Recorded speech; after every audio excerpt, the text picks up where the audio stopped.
Welcome back to the Gun Collective podcast. My name is John Patton. Boys and girls, we have two guests this week. Yes, two great guests. I shit you not, they're both excellent. I say it every time. It's going to be great. But first, we got to talk about our sponsors. We've got Camerado, CAMORADO/TGC. Go to their website, get yourself some Sea Smoke camo. My good friend Sean designed the stuff. It is my favorite camo out there. He's got a bunch of different colorways, whether you live in the Northeast like I do, whether you live down in the desert, you live up in the marsh in the Pacific Northwest, he's got you covered.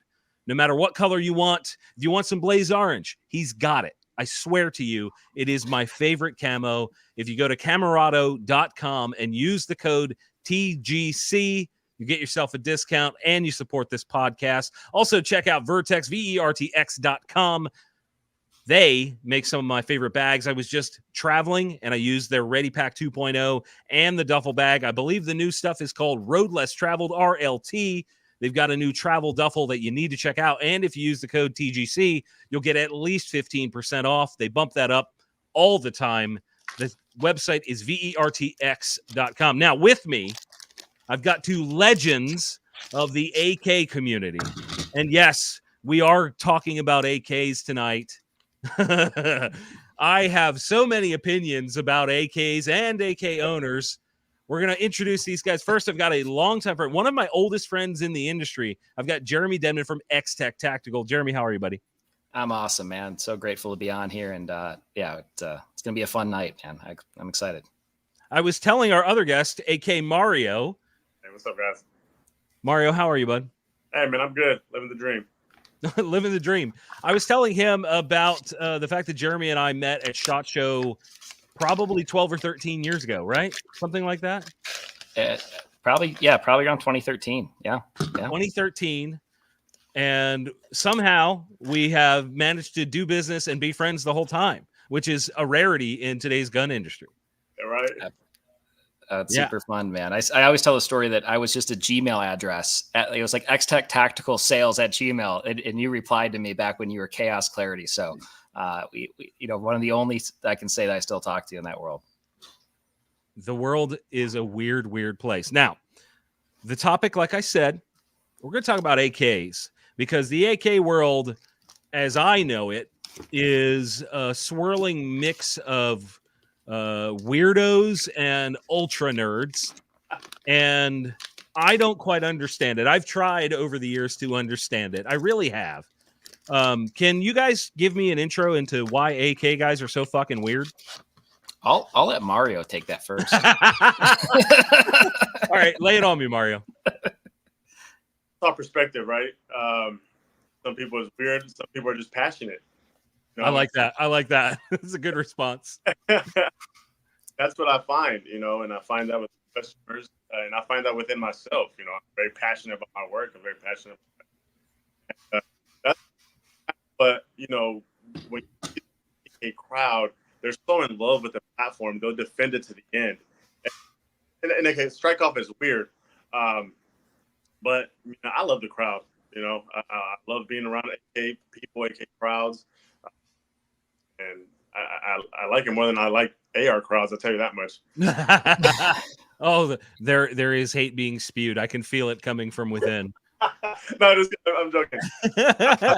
I feel like with AK crowds a little more relaxed sometimes. A bit more fun. And sometimes we don't take ourselves as serious. But, you see me go to a Mario, your audio is breaking up a little bit. I don't know why, because it was totally fine before we started the show, but now that we're streaming, it's like, oh, I'm gonna be all digitally and whatnot. So what I'm taking away from what you're saying is that these people are just incredibly passionate about something that is less standard in the U.S. market. Is that accurate? Yeah, I guess. Yeah. They have a passion behind it, and the American market hasn't been able to deliver on that. Why do you think that is? Is my audio a little bit better? It's in and out. It's in and out. Okay. I don't know. Jeremy, why do you think the AK market has been such a redheaded stepchild in the U.S.? You've been around it for quite some time. What's your perspective? Yeah. I mean, to me, I think the biggest differentiator I see, and people will correct me and say maybe the MP5 submarket or the Steyr submarket is similar, but to me, the big differentiator is that the AK community, as we know it, this doesn't apply to all AK owners, but the AK community that you see at these events, it's an identity. Like owning an AK is an identity to them, right? It's kind of like a Jeep person, right? People own Jeeps, and then there's Jeep people, right? Or overlanders, right? Not everyone that owns an RV is an overlander. So I think the AK is more of an identity providing platform than it's almost like you buy an AK and it's your ticket into a community, and it's like part of who you are. Whereas like the AR space that we're comparing, it's just another gun you own, right? And so I think to me and I would say as a whole, what we're referencing is the AK community. When you mention, people that are different or weird or et cetera, they're more expressive humans, right? And it's so fun to go to like these events like Kalash Bash and the Historic Red Octobers, and you see, dudes that look like, G.I. Joe next to dudes that are wearing 6XLs next to dudes that are dressed up like Pee Wee Herman or a furry. It's weird. Like it is. And it's not like people fight it. It's more like it's an expressive crowd that's kind of commingled with a bunch of others. But I think it's a piece of identity, right? I'm an AK guy. I mean, Mario, show him your tattoo. I mean, let's say identity right here. Let's go. I got quite a few AKs tattooed. Oh my gosh! There's like one in here. Dude, you are all tatted up. Look at that. Another one up here. Yeah. So how many AKs are on your body right now? 1, 2, 3, 4, 5. Yeah, 5 right now. So that's about the same as the average Russian at this point. Right. What made you gravitate, Mario, to the AK platform so heavily? I mean, you started a business there. Mm-hmm. What made you dive into that? So I was still in high school, and I have an uncle. He's a border patrol agent, and he would build stuff in his garage, anything from FALs to ARs to AKs, you name it. He was in that golden era of where you could buy kits for a few $100s, so we were at a family party one time, and he was like, "Hey," "come check this out." And I went in there, and he was in the middle of converting a Sega 12. Oh wow! So that gives you a little bit of the time frame, right? And I was like, "Oh, this is cool," And then that piqued my interest right there. It kind of piqued my interest. But I was like around 15, so I wasn't really like fully into it yet. Because in high school, I was an athlete in high school, so all my time went to that. And graduated high school, spent like a year or two, kind of just still pursuing a couple of, hoop dreams. But during that time, I had bought my first AK, bought my first handgun, and started, seeing what modifications could be done to them. And I realized that there weren't that many people you could send your AK to get worked on. Mainly the people that were around were like, Krebs, Jim, Rifle Dynamics at that time. And then you had Matt Yemis at Turbo Disc at that time. That's what he was called. And that was really it, Yeah, there really wasn't a lot of options. There wasn't a lot of options. And here I am, 18 years old. I don't have a lot of money at that time. And I'm looking at the pricing, from all this stuff. I'm like, dude, I can't afford any of this, But to buy a Wasser or even an AK-74 Wasser back in the day, it was $200 to $300. Mm-hmm. So, I'd get my paychecks and go buy one or two, go into the garage and, take the drill, take the Dremel to them, we'll take the file, whatever I had to do to fit the parts that we had at the time available.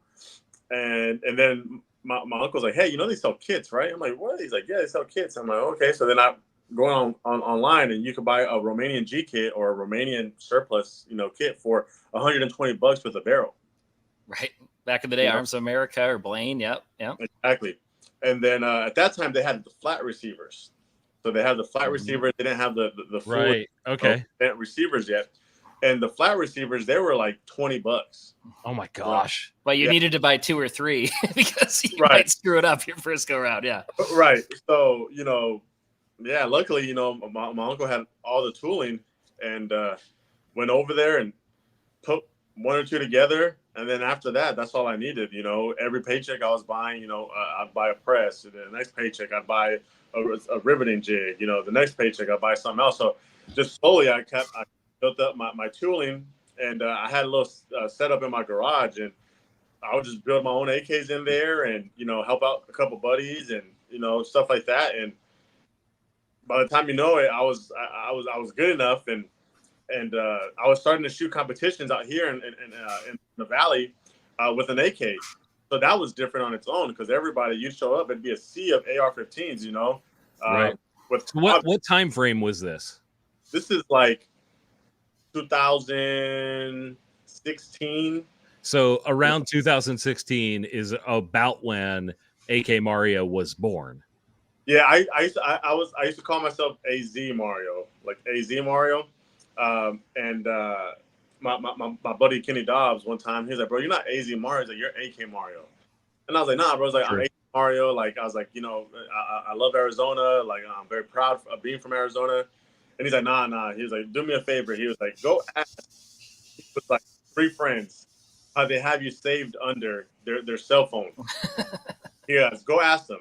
I was like, "Okay, cool." So I started calling a couple buddies. I'm like, "Hey man, just out of coincidence, how do you have you saved me under your phone?" He's like, "Oh, AK Mario." Everybody had me. The majority of people that asked, they had me saved on their contact as AK Mario. Well, and Kenny's a boss. Like, he tells you who you are. You don't tell him who you are. Like, he's like slam dunk champ. The dude can drain threes all day. Like, he tells Mario what's up. Mario's telling you a different story, but he told Mario, "You are now AK Mario." He said, "Yes, sir." He even made me like a logo. I remember he like made me a logo and he sent it to me. He's like, blah blah. So this is who you are. I can't look to AK Mario after that, and then because he was basically like, telling me like, he's like, "Bro, this is all you do." He's like, "I've never seen you shoot another gun." I was like, "Yeah, you're right." I was like, "You haven't." And so yeah, man, that's when that came about. And then in 2018, that's when I joined the Lee Armory crew. I remember that. And started, building AKs, I guess you could say, professionally, not in my garage, so. Well, and you took a huge, had a successful career in finance, and you took a huge pay cut just because you really wanted to master that skill set. I mean, that just shows another level of your passion towards it. I mean, you truly want to make great products, and I'll tell anyone that about you. Like, I fully believe in what you do, and yeah, I mean, this guy went from making a good living to like self-starving just to try and get that experience. So yeah, I mean, that speaks to the passion that you guys were referencing earlier about the AK guy, that sort of descriptor. Yeah. You are just a representation of that. And it's pretty interesting. So when was SOF born? So SOF Defense was born. So I was at Lee Armory, and I put all my passion, all my blood, sweat, tears, literally, man, into that company, trying to build it up, because when I got there, it had like a bad stigma about it. Mm-hmm, mm-hmm. So I did everything. I remember this. I did everything I could, and I think I did a pretty good job. But it wasn't until the last year that I was there. I kept talking with the owners. I was a part owner by that time, but I kept talking to the 2 majority owners, and I'm like, telling them, I'm like, "Hey guys, like, I'm seeing some writing on the wall. I was like, we can't keep up with the numbers that these other companies are doing. The cost of goods is just way too high to make a profit. Good enough for us to really be successful." I looked at my other business partner that was there at that time, and I told him, I said, "Bro, how would you feel about just going our own ways, and going small custom shop?" And at first, it was kind of like, "Are you leaving us?" Kind of thing. And I was like, "I know you guys see the writing on the wall yourselves, Sure. Like, look at these bigger companies. Look at the way they're struggling, and look at what's going on in the market."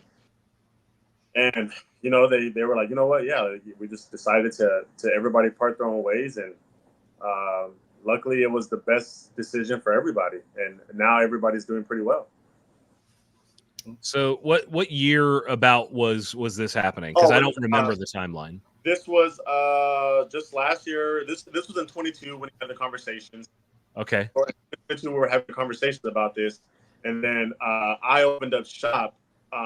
And my soft opening was July of 23. Oh my gosh. So this is still relatively new for you. SOFdefense.com is the website. Go check it out. So you've had this long-term career, but sort of being on your own in this way as a custom builder is still relatively fresh, correct? Yeah, I'm 1 year in. A small custom shop. And that's just the future, man. That's you know, with in my personal opinion with AK stuff. Well, I will have to make sure that I find a way to support you in. I gotta buy a gun or something.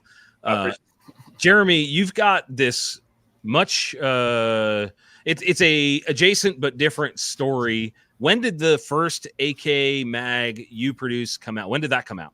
I don't remember. I honestly, I probably need to look it up. Give me 1 second here.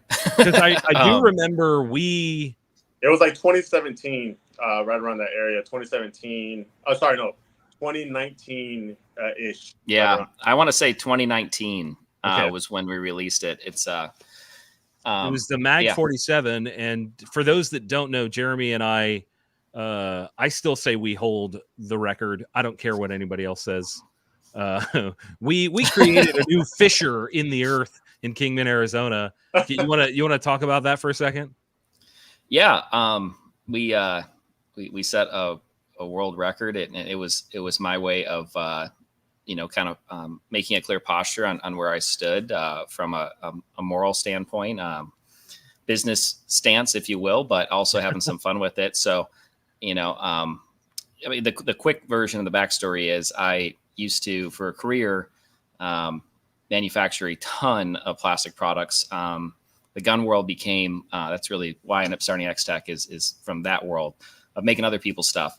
And one of my customers was an AK magazine manufacturer, US Palm, that went out of business. And, when I was making their stuff, I get overly invested, some would argue, but that's what really grew my business is like, if I'm making, parts for, a Ruger, for example, I'm not just making the part, you're getting me as a free firearms consultant, if you will. So we got in the AK space that way, saw what the market wanted out of an AK magazine, really, at that point, just prior to meeting Palm, I think that was around 2015 or so, I started running AKs myself, not overly seriously, but got exposed to the platform and had some buddies that spent time in the sandboxes and understood. I live in Arizona, that's kind of the weapon of choice if the world were to end, if you will.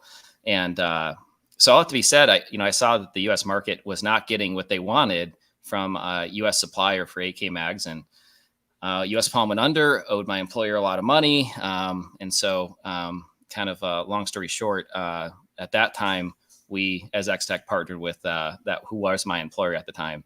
Now they're out of the picture.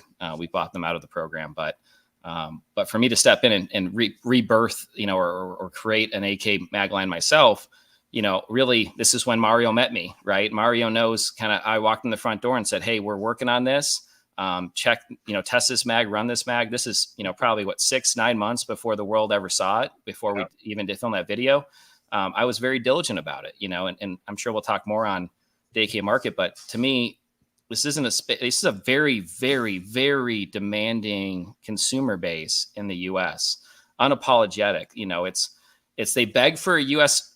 version of something or a U.S. option of something, but then the second it comes out, if it's U.S. made, it's in their head, it's dog shit. You have to, you're overcoming all this stuff, and you're just going, it's a really tough market. So I knew going in that we invested a lot of cash, but also I wasn't in a rush to release it. I mean, Mario can tell you our count that we publish of 100,000 rounds tested is absolutely real. He didn't shoot 100,000, but he knows the people who were part of our shooters. He stayed in houses with them. He, a lot of these guys were, ordnance guys for the Navy SEALs and legitimate humans that really are rough on things. But to me, yeah. So when we had to reinvent the magazine into everything the world wanted, which was steel in the feet lips, passing the 6-foot drop test on the concrete, field serviceable, better compatibility with the array of platforms because there's no standardization. So, Mario was part of those meetings where, it's a fun market, but it's an extremely, extremely difficult market. And it's a very hard market to pencil anything in from a business. What do you mean by that? You say it's hard to pencil things in. Why? Yeah. So, what's, our AK-47 magazines, to make one of these, you're looking at a capital investment of around $300,000, right? Is that all? And then, right. Right. Grand. That's it. Yep. Because you've got, come on, Jeremy, you got that. Well, I keep spending it over and over, you guys know how I think, but yeah, you've got, injection molds, people that don't know, we can't build tooling in China because of laws. And I'm not against that. Some people in this industry do workarounds and frankly, just ignore laws, but I don't. I have a boundary for how I run my business where if there's a risk of shiny handcuffs or bracelets, I don't do it. And we don't play games on it. And then, for the steel reinforcements, those are progressive dies. So anyone that knows tooling to do that. And then, to meet what Eastern European did on communist labor, we couldn't replicate like Circle 10 mags, for example, right? Or some of the Eastern European alternatives because the labor cost would be more than the retail price of my magazines or just about the retail price, right? Gosh. And so the only way to match the quality is to use leverage technology and automation. And so with that, you're trudging into unknowns. Our polymer reuse is completely unique to us. And it's very expensive. So, my worst margin, when I talk about penciling, John, you're aware, and Mario, you're aware, we make way more than just AK mags, but by far, my worst margin product is my AK-47 magazines. It's not even close. Really? When we I sell would not these have guessed that. Yeah. When I sell these to a distributor, I'm making about $3 a magazine. That doesn't factor all my overhead, my, time to ship it. We're just basically in the business of moving money when we sell to a wholesaler. Now, obviously, off the website, we're making more margin, but that's not a sustainable business model. So we had our reasons why for doing that. I have a vision that the world's going to more clearly understand more and more each day, literally day. And I'm sure at TGC News, you're going to see world what we're up to in the near future. But really, it was to establish reputation as the world's premium magazine manufacturer. And so to me, it was more of I could spend $1 million convincing the world that X other magazine's better, or I could go and service the most difficult, demanding U.S. consumer market and break even-ish and establish that reputation and make the money on other projects. So it was more of a brand building exercise we knew going in as still a company that was very small and young at the time. So go ahead, Mario. Take everything Jeremy just said, and you could also apply that to the rifle manufacturing side of things when it ties with the magazine and with AK manufacturing. There's not a lot of juice left, once you squeeze it, so, and that's the same thing with rifle manufacturing, which why you see that, we decided to dismantle the Lee Armory shop and now went straight custom based, which is why you see other AK companies closing their doors right now. So help me understand. I have a few AKs, but I am not an AK guy. I have an appreciation, but little understanding, if that makes any sense. Why are these companies like, first of all, I had never heard of Pioneer. And then just the other day, we see the owner arguably being a little bit bipolar on the internet and talking about, their great stuff. And then suddenly, the company's closing its doors, don't buy anything. What happened over there? One of you guys jump in on that, because I don't get it. Well, it was kind of interesting for me because I had never, the gentleman that acted, I I would say publicly unstable. I don't know the guy well, but I mean, factually, that's just what was going on. I was actually on a podcast with him the day before with Marty at Lead and Steel. Oh, Sorry, wow. not Lead and Steel, at AK Corner, Talking Lead. Sorry, Marty. Yeah. Anyway, and yeah, I mean, he kind of, you know, was very, I tried to ask some direct questions. I didn't feel like they were really answered, you know, and it was more like, hey, are you actually, you kept saying, you know, we're the company, and, you know, he's the vice president. And I'm like, so you're talking as if you're all part of one enterprise. Is this like a, you know, IWI or HK deal? Or, you know, that's not a bad thing for those companies, but a lot of these, you know, companies in the US, there's a US brand, like the foreign made stuff by Century. There's a US brand that the world knows, but someone who's making it at a factory is totally different ownership. And so it's more of a distribution agreement. So I was just trying to get clarity on that. And his response is basically like, yeah, we're one and all, we're everything.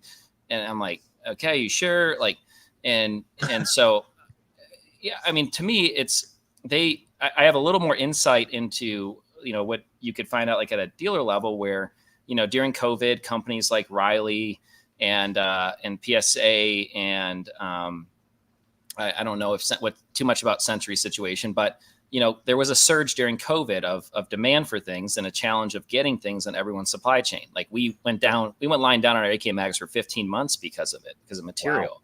Wow. And so Pioneer Arms kind of they had strong representation in the field, meaning guys knocking on dealer reps, just like we have a rep group now.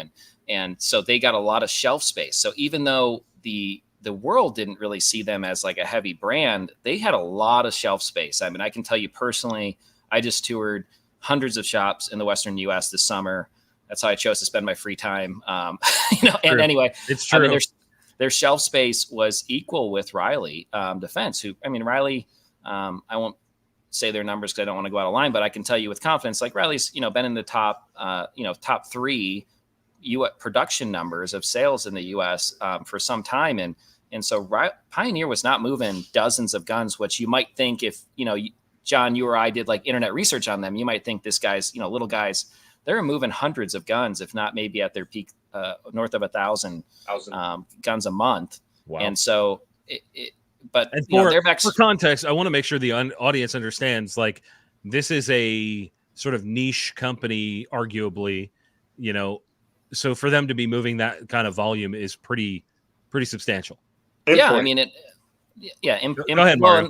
Well, and that's not even clear. Honestly, I was trying to ask CJ, what do you do versus, and like that to me is murky. What they claim they had this and that. I honestly still to this day, I don't know what they were doing or not. I mean, they claim they had all this and all that, and, you know, but my point isn't necessarily to trash on them. It's more, you know, they claim that they bought a plant in Poland that's infamous, and I'm sure Mario's more historically knowledgeable than I am about the history of the AK, but they claim to have bought the Circle 11 plant, but not the trademark name Circle 11. That was acquired by, I believe, Uli with IO, if I'm not mistaken. And so they had this plant that historically made these legendary AKs, but then not so legendary AKs. And when, you know, and it was government ran, but then they allegedly bought it and got all the rights and the official license of the actual legitimate AK platform, not the AK.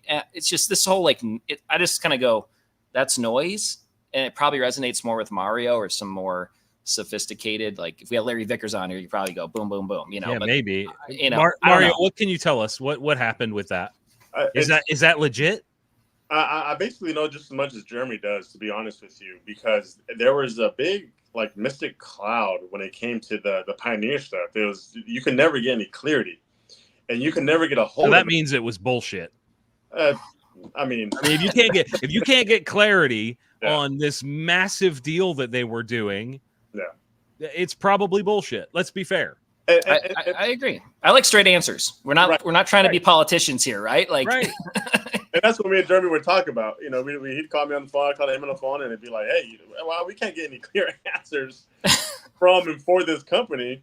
And as far as, like, with me, I got to the point where I didn't really care what they had going on.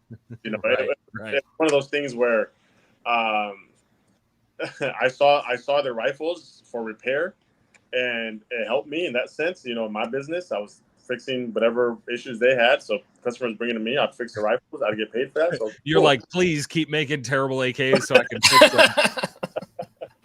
them. But no, I was always the one that would say, hey, you know what? If you're going to buy this product, this brand name, know what you're buying.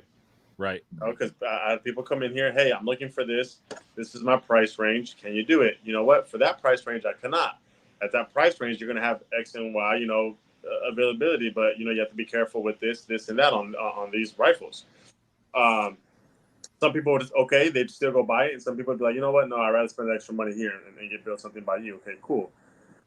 So my attention to Pioneer wasn't, 100%. I didn't pay attention to them 100%, but I could see why they went down as a company.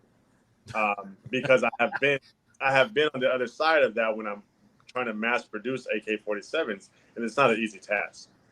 So help me understand. When I first got into guns, you could still get decent AKs for what, especially now, is considered cheap.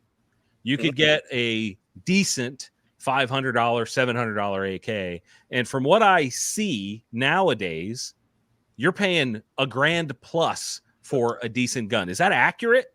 Yeah. I would say the indicators kind of like, I think Mario, you'd agree with this, is, say what you will about the company, but like the Wasser is kind of like your thermometer for where the AK prices are. And so like when I got in the space, I would say Wassers were in the, I think 400s. And not when XTech launched, but when I started shooting AK Scarlet around 2013, 2014. Right. And now they're what, 1,100, Mario? What's a Wasser now? Wasser's 1,100? When the fuck did that happen? That's insane. That was like the bargain basement gun. Correct. That was like the bare minimum of like, okay, if you want it right, you're gonna have to take it to a Mario, but you could buy this, check certain things, but Mario could make it where it's a fine running machine. Yeah, it might not aesthetically be perfect, but it would be a reliable system. And that was like your buy a Wasser or up was the standard. And it's tripled in price. Mario, why did that happen? What the hell happened? It's just the importation of them. The importation, supply and demand. The Kajir factory in Romania is not producing as many of them as they were before. And not only that, but now they're charging the importers more money for them. Okay. So now they see where the market's gone in the U.S. base, and now they're kind of like, hey, now our price is this. Leave it. If you want them, you're gonna pay it. If not, we'll just keep throwing these at toward our military, towards our government. Our government will buy them. So that's kind of where it's at. The AK market has hit a place where it's just, that's just what the pricing is. Same thing with Sestava. Sestava USA, which is the importer, of the rifles being built in Sestava. Same thing. It's the same exact thing. They are charging more now to get those rifles imported. When I remember the first time I shot a Sega 12, I had a waffle weave bruise on my shoulder, and this was actually a Krebs gun that a buddy of mine from the Chicago area had bought, and I had never tried it before, and it was just such a visceral gun to shoot. And then somewhere along the lines, I think it was a Snakehound machine, if you guys remember that brand.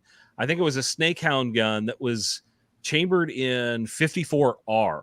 It was a semi-auto, like AK style in 54R. What happened to those guns? Like, why the hell aren't we seeing those in the numbers we saw them before?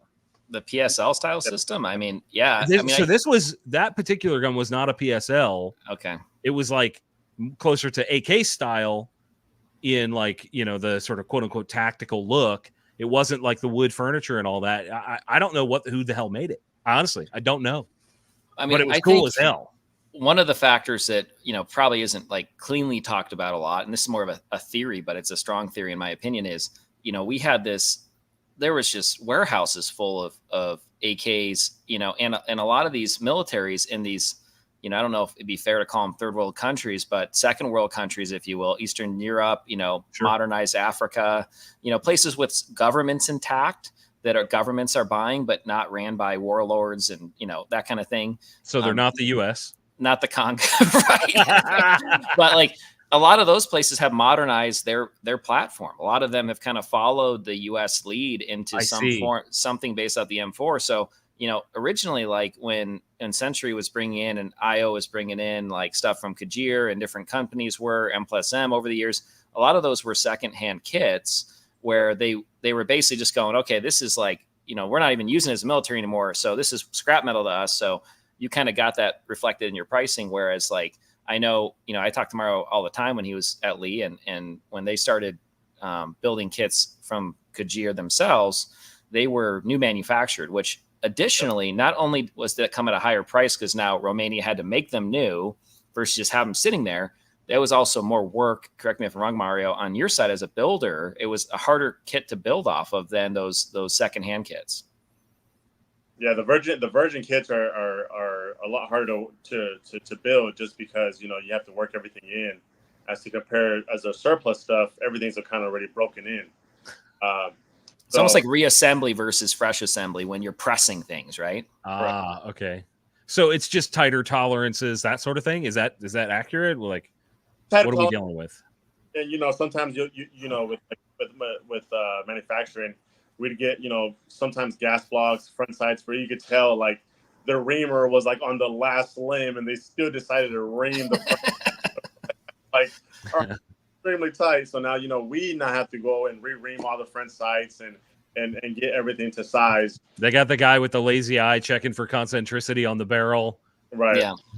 And it's not that like AKs aren't used in wars now and in battles, but I don't think modernized governments are necessary as many compared to what it was are still buying AKs. So we don't have those secondhand products. Like most of those secondhand products that are going to sell now have sold. I mean, I can tell you, I've probably gotten the last 8 years since I've been in the AK space, probably 200 phone calls from some Yahoo that just assumes because, I run XTech that I can front the cash and because he's got some lead on a warehouse full of AKs and those calls are dying down. I don't think it's probably been 9 months since I got one because the last one was probably last October, I remember. But it used to be a dime a dozen you get these calls. But I think there's not just, massive warehouses full of AKs anymore. Everything we're seeing is newly manufactured for the most part. We're not getting the turn-ins like we did, and the lack of demand for modern countries for new production. It's not that there's none, but it's way down from where it was. So I think all those are factors, John, and what we're not, what we see on street price in the U.S. I think that makes a ton of sense. Mario, why haven't we seen, since you have in-depth experience on this, why wouldn't a company like a Lee Armory or like an SOF Defense, why not go build American AKs? What is the biggest, like, why are we not seeing that? We see that with ARs. Why haven't we seen AKs being produced right here in the States? The investment is way too big that you have to do to make it correct. And then the rifles would have to be sold at a much higher price. Can you give me some example, like a rough number of what that would have to be? Because I have no idea of the economics of the tooling for the stamp receivers and all that. Like, what are we looking at in terms of investment? Millions? Yes. Yeah. You're at $1 million. Right. Okay. And this is kind of like this has already been proven.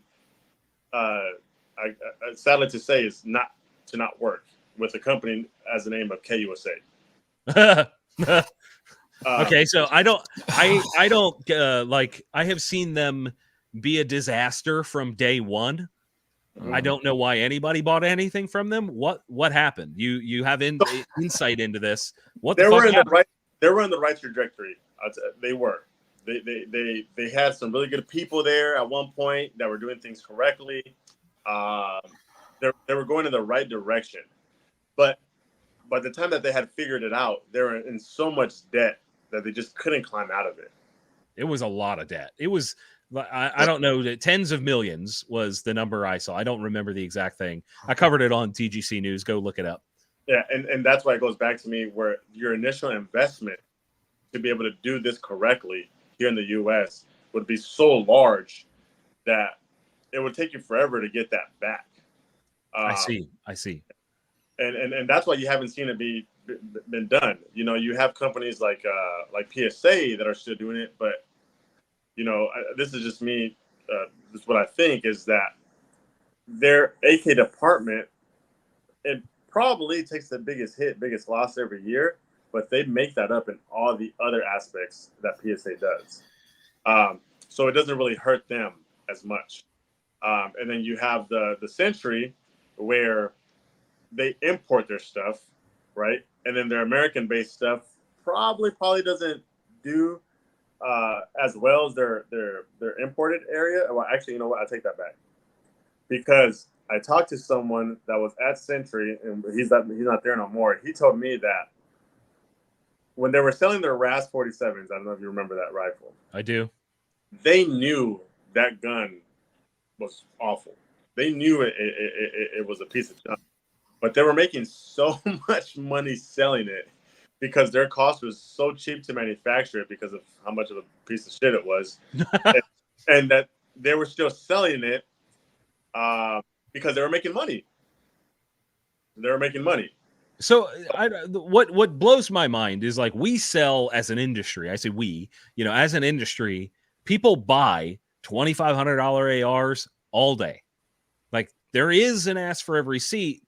Why hasn't someone taken up the mantle or the torch for the premium AK market? Like, we've seen Rifle Dynamics and Krebs, who are smaller, sort of semi-custom brands. We've seen them be successful and know that the customers are there.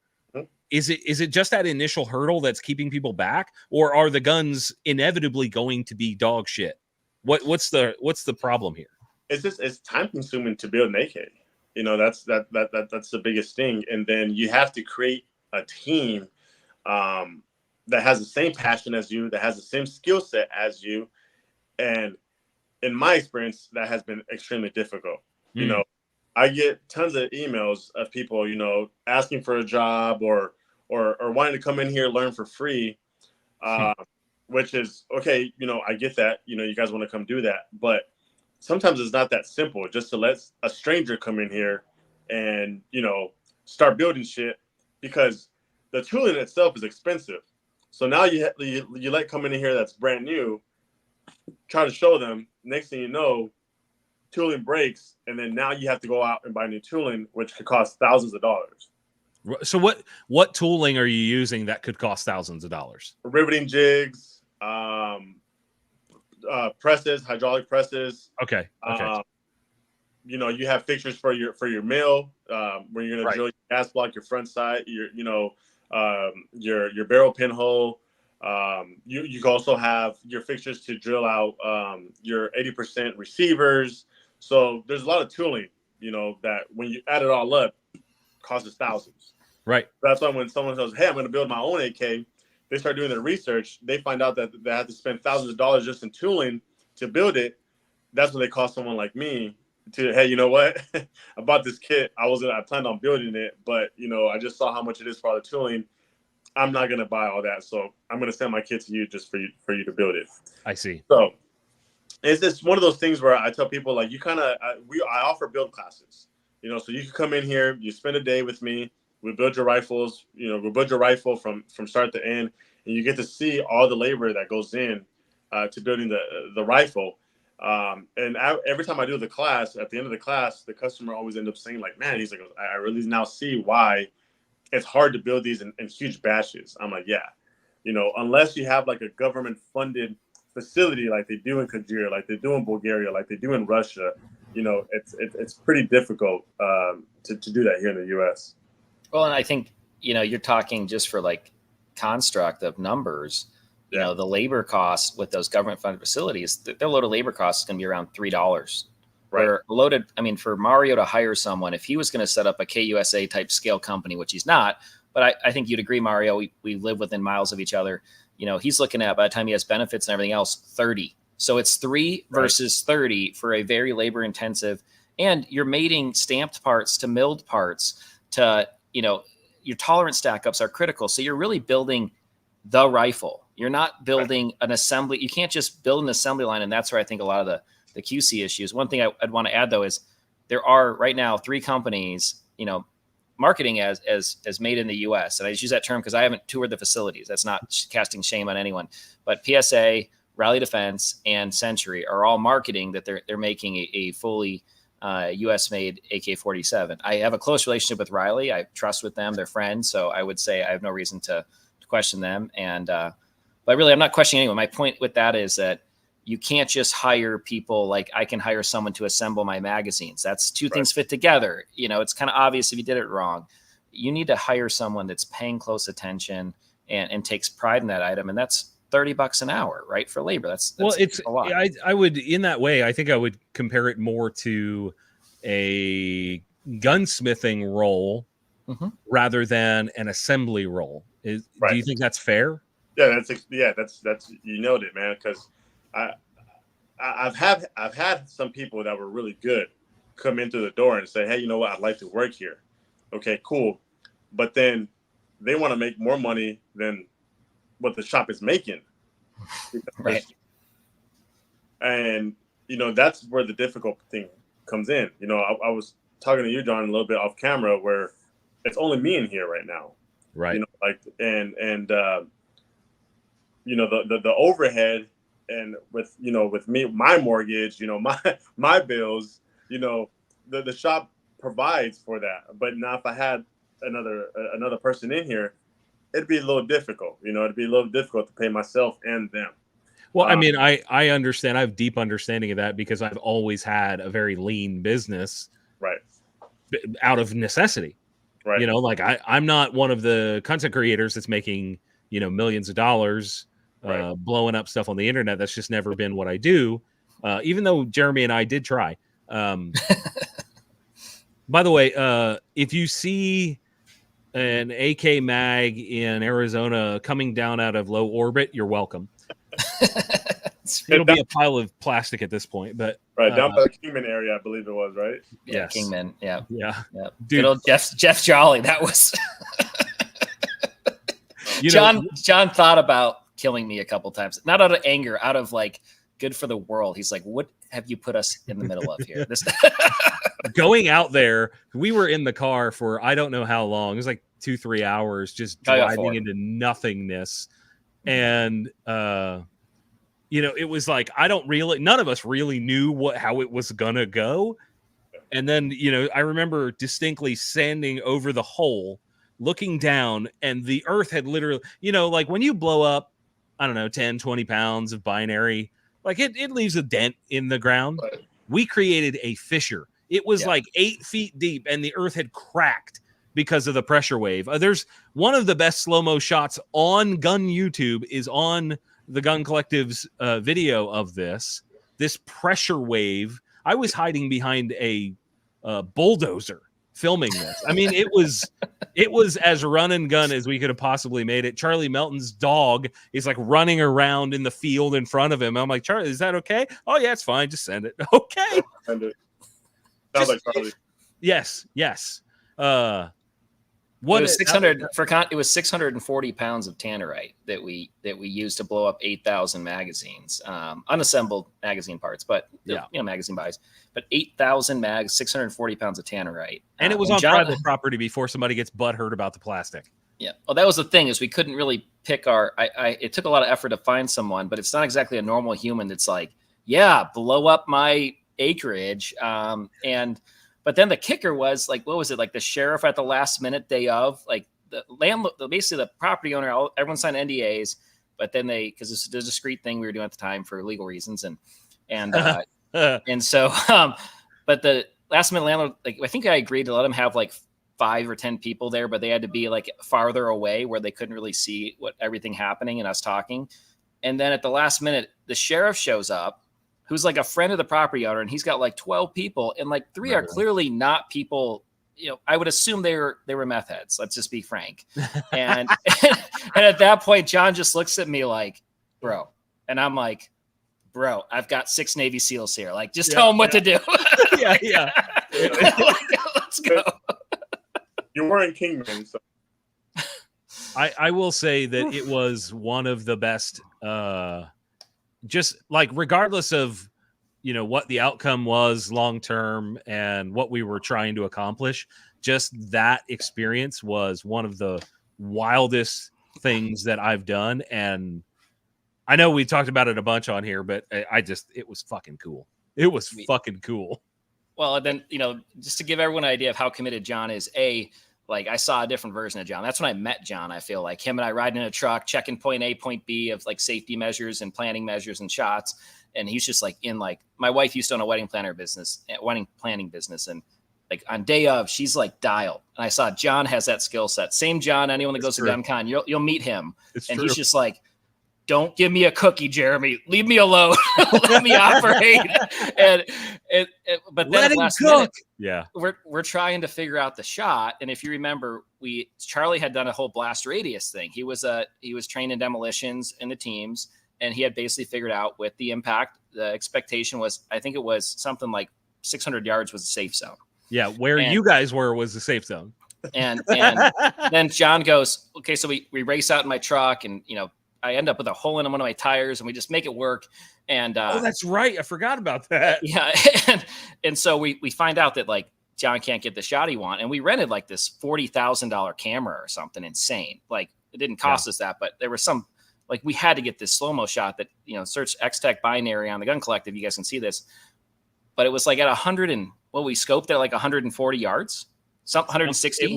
It was close enough where it was like, okay, if you have a heart palpitation, we need to take it seriously. Like it was a close enough distance. And I mean, me and John Howard, who I can't remember the name of it's like Boom Guys or something now. He sold it right after. Yeah. Yeah. Like he's the binary guy. John Howard is awesome. He and I were hiding up there behind this thing, and it was like, okay, what do we do when this pressure wave wraps around this bulldozer and just collapses our eardrums? Well, I remember you and I are so focused on everyone being safe, right? Because everything around firearms explosives is all about safety. And John and I are making sure there's med guys with everyone else. And then we agree, like, it's John and I, because I'm like, I'm not going to send someone inside the danger zone. We had a bulldozer as a blockade, but like, it was John and me at one point just go in there. And we're like, break, all the medics go with them. And I look at John, I'm like, we don't have a medic. We're the only ones going. And so I went and grabbed Jesse Clay, and I'm like, hey, do you have a med kit? And he's like, yeah, I've got duct tape and a lighter. And I look at him and he goes, I'm not here to save your leg. I'm here to stop the bleeding. True. And we went and filmed the shot. So I think one of your guys was with us too, but that was a fun moment. We're just like, we're all into this thing. This might be the dumbest thing ever. That's right. Brian was with me. Holy shit, man. This was very early in TGC. And it was a lot of like unknown committing. It's almost serendipitous of the AK industry. Like, I don't know how this is going to turn out, but we're going to send it and see how it goes. I had already written the check, so it was happening. It's a lot of money. It was a lot of binary. It was a lot. When I distinctly remember the conversation of, hey, I think I'm going to blow these up. Do you want to come film it? And it started out as like, I don't know, let's do like 50 pounds. And then I was like, let me make a phone call. And the guy was like, yeah, let's blow up the world. It was great. I can tell you where I was standing when I made that call. So yeah, love it. I think one of the biggest challenges for the gun industry is demonstrating the value within a premium AK. Yes. Because traditionally we all look at them as cheap guns because of those $500, $400 Wassers. How is the industry going to fix that perception into the next 5 to 10 years? How are we going to educate people that these are premium rifles and they are worthy of the premium price tag? Well, I mean, for me personally, it's all just about brand building for me, being out there with the AK community and having every customer that sends me a kit after I build it, have them be, the judge of my work, and then they're gonna go spread the gospel of, yeah, AK Mario is doing great work, Sure. And that's what I've done this last year, and it's been going great. Another big thing for me too is where I differentiate myself from probably other AK custom builders is I attend matches. I shoot rifle matches. You're part of the community. Yeah, I sponsor as many as I possibly can, and I'm there. You know, if you want to go talk to me about a build that you have, you show up to an event and I'm going to be there. I'm going to shake your hand and we're going to talk about your build, you know, like, so maybe a little kiss on the cheek. We'll see how it goes. Right. Exactly. You know, hey, 20 to 20, right? Oh, this is why we're friends. That's good.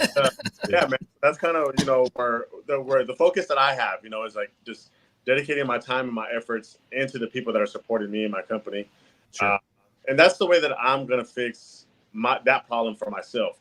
How is the rest of the industry going to fix it? I don't know. You know, that's a problem for them to solve, because that's, in general, you know, quite speaking, that's not my problem. So, yeah. And now, if someone wants to pay me big bucks to go to a company and try to figure that out, you know, yeah, I'm open to that. But, you know, as far as myself, that's the way I do it. I'm building my brand. When a rifle leaves from here, I'm checking it, you know, from point A to point Z. I'm making sure the customer is getting the best rifle they could possibly get. And, you know, I take a lot of pride in that. You know, I take a lot of pride in that because I know once the customer receives it, they're going to be very proud about their rifle. So, you know, I'm just matching the energy that the customer sends my way. And because every customer that I have, man, every email that I get, they're super excited about the gun. Super excited about it. I can imagine. Right. And I get just as excited to build it for them. And then I get just as excited to see them shoot it and tag me on the Instagram, you know, watching them go out, either shoot a rifle match or just go out to the desert and do some shooting, you know. I had a real cool one the other day where a guy sent me an email. He's like, hey, I'm trying to do a home defense AK. You know, he's like, this is going to be, you know, what protects my home, what protects my family. And, you know, I ended up building something for him. When he got it, he was like, this is perfect. This is exactly what I wanted. And that awesome. Was the coolest thing ever, knowing that I had just built a rifle for a guy that he was going to use to protect himself, his family, his property. I was like, that was a pretty cool feeling on its own. So, you know, I'm going to continue doing that as long as I can. I, for one, very much appreciate that sort of thing. And I have a wall containing some rifles and shotguns and things, pistols, built by some of the best in the industry for that very reason. You know, for that reason of I want to support people that take pride in their work. Jeremy, speaking of taking pride in your work, you are taking strides to grow XTech beyond what I ever thought was going to happen for you. Talk to me about what the hell you've got going on, because you are the definition of a hustler this year. I appreciate it, man. Well, yeah. Because this guy over here, man, let me tell you about this guy right here. Let me tell you about this guy. Oh, let's hear it. This guy has he's a hustler, man. Has 1,000 jobs. That's true. That's true. He expects me to remember all of them. Okay. Mario, I don't forgive you. You need to apologize for me to forgive you. This is where we're going. He goes, hey, what are you doing?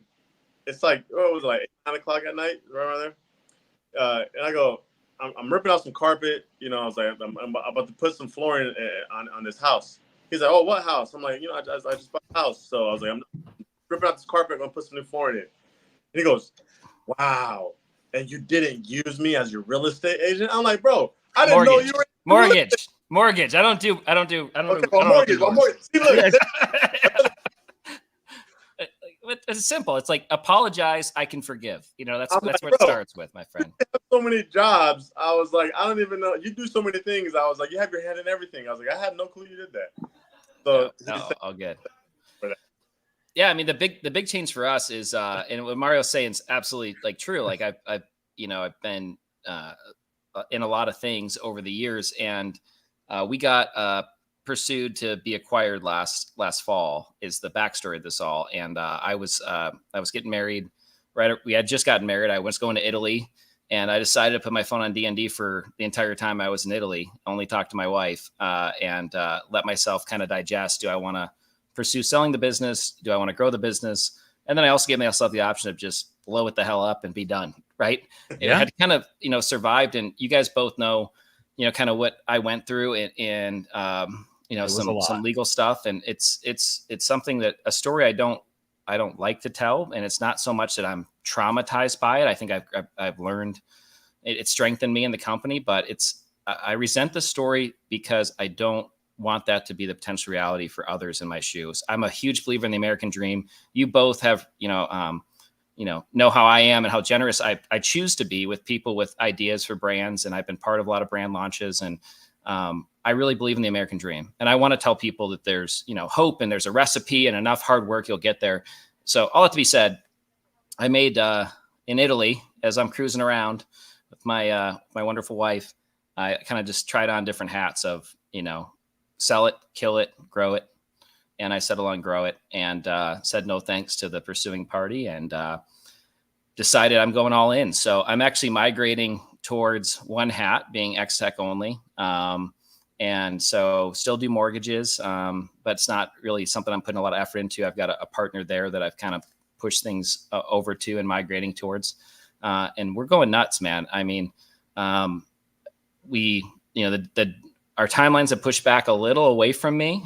We just announced our first new product this year, a couple of days ago, a grip extension for the Hellcat. But we still have over 30 releases that will come out in 2024, 30. And so really, yes, we got what I think's the best rep group in the country, Jones and Company. If you guys are watching this, love you guys. You guys are doing great. We just expanded nationally with those guys. So these guys are really representing the brand well. I just toured all summer with each of those reps in the West Coast. I'll do some of the East Coast guys here shortly. But our sales are skyrocketing. Our placement's doing great. Sportsman's Warehouse just had their first shipment go out today. And so we're very excited. Turner's Outdoorsman, love you guys. Thank you for the support. But like, bottom line is, we leveraging that reputation we built for anyone that's actually tried our products, or anyone that's actually, more importantly, anyone's ever had an issue with their products. I can guarantee you every single person, to my knowledge, that's ever had a problem with any products we've ever made has talked to me or one of my business partners, David or Leif. And that's who we are. Our brand is all built around products that you can buy, that you can give to your kids and your kids' kids. Truly, I think this industry, I've been fed up with people who make magazines that they know don't work. It's just, I don't want to cast shame on any one brand, but there's no standard for performance. And John, I know that's something that frustrates the heck out of you across the industry, not just in magazines. But I really, of the century. Yeah, I want to build the standard for, and it's not easy, right? There's nothing easy about making. Each thing has its own challenges. Like the AK mags, right? There's 50 different combinations of AKs you can build. When we make products for Sig Sauer, or soon to be our 30 products for Glocks. By the way, that's a big hint. We have 30 products this year coming out for Glocks. I've never made a Glock product yet. So we're 30. Looking not just to enter that cannonballing. So huge investment there. But we're really excited about servicing all 50 states with limited capacity magazines that can be converted, with extended magazines, with flush fit magazines, with magazines with sleeves for all. Like, we're going to have a whole ecosystem. But really, for me, it's about forming that standard. And so I chose to do it in products, and we're really, I'm actually spending money on marketing now, which, has been a seldom thing for us. But yeah, and it's a really passionate area for me, because I know what we can do. And, we've made some great hires recently, got some new fresh blood, some guys in their 20s. And it's just really been exciting for me to kind of, expand our team to, guys that are texting me at 1:00 in the morning, and just, they're part of that. They're on the wagon. They're hoping to be part of this journey as we go. And, my big hope in the next 2 years is we're going to start really get into acquisition mode and buying some companies and taking them to the next level, or maybe someone's asleep at the wheel and or ready to exit, and we can, jump in and breathe some fresh light into the brand. I heard there's a company called Pioneer that might be available. Yeah, I mean, but AK wise, I mean, I think one thing I just want to add on kind of the challenges of AKs is, like, I think there's legitimately a ceiling. KUSA pumped more marketing money into their brand before they ever had a product for sale than I've probably ever grossed sales done in my business in 10 years. I mean, they had giant boosts at SHOT and NRA for years before they had a single SKU available for sale. So that tells me money and marketing, and they had some good employees over the years. I mean, Bill Gentry was their VP of sales, who now is with PTR. Bill's kind of a legend in his own right. He connects with consumers well. Mario and I both know him. He shakes hands. He's part of it. He's not a guy from the high castle. So I don't know that KCI could have done anything more on the marketing side. Would you agree, Mario? If anything, I mean, KU was they dropped the ball here and there in some areas when they came to the marketing side, but for the most part, they were in the right trajectory. They were going in the right trajectory, and then they dropped the ball. But that was just due to so much ownership change. A new regime would come in every year or so. I mean, I think I can summarize it by just saying it was a fucking disaster from the start. It was. And what I want to get at is kind of like the premium AK market. Arsenal intentionally at times holds back their volumes from my understanding. Like the premium market, like what Mario's doing, there's a ceiling on that. And Mario knows that. That's not a shot on it. Like there's a reason his dream's not to have 10 employees. He wants to control quality. And we saw, different companies that as they try and scale, they assume a market's there that's really not. I mean, if you want to mass sell thousands of AKs a month, there's a ceiling to the price point to what you brought up, John, earlier. I don't know that you can convince consumers that there's enough consumers that you can support, $1,000, $1,500 AKs a month. I just don't think that market's there collectively in the US. You've got to take that PSA Riley Century approach of sub $800 to get to that type of volume. And it's just it's a different market than what like Mario's trying to do with premium. And there's also selling with the import stuff. Mm-hmm. It was established well that when low numbers, the quality was very high. As soon as they bump those numbers up to try to pump more volume in the country, what happens to the quality of the That's when they start, getting a bad name. And then the sales hurt after that, because now it creates it's a ripple effect. Right, exactly. I think we could probably wax about this for hours on end, and the sort of battlefield of failures. The gravestones of once great companies just litter the AK market, and it's kind of fascinating for me. Unfortunately, though, we do have to wrap up. Is there anything that you guys want to say right before we go? Jeremy, you start. Just I guess stay tuned. We're going to be dropping stuff every week. There's going to be at least one press release a week with new announcements really starting now. So we're excited for that. And if you live in restricted states, we've got options for you of 1030s of all our different magazines now. I just expanded that lineup to add like the banana rotten bananas on our website. You can get special edition stuff. Check it out. Yeah, we're excited. All right, Mario, is there anything you want to say to these folks? Yeah, man, I'll just close out by saying, if you're in the market for anything in the firearms industry, follow the company where you see the most passion at. Don't follow the dollar signs of the marketing, because there's a lot of companies out there that are throwing a lot of marketing out there. There's a lot of YouTube channels that are throwing, a lot of marketing dollars out there, and they have these huge numbers and they look big, but at the end of the day, they're controlled by the dollar signs. Go to a company where they're based off passion, doing things the right way, and always sticking and being by their customers.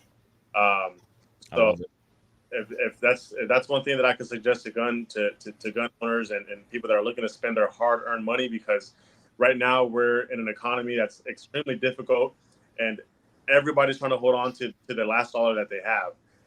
So when they spend it, I take that very seriously. So if someone gives me their hard-earned money, I take that very serious, and I'm going to do the best that I can to deliver the best product. And I feel that everybody that's in the market, like I said, in the gun industry, they should be purchasing from firearm companies that feel the same way. And I know there are a lot of people out there that wholeheartedly agree with you and appreciate what you just said. Mario's company is SOF Defense. Look it up. We've also got Jeremy from XTech Tactical. Guys, what I want you to do listening, if you want to support this podcast, go to camorado.com.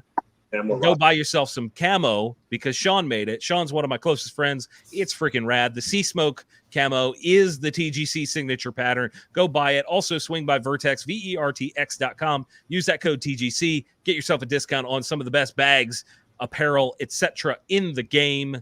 As always, guys, thank you all for listening, watching. Thank you, boys, for joining me tonight. We'll see y'all soon.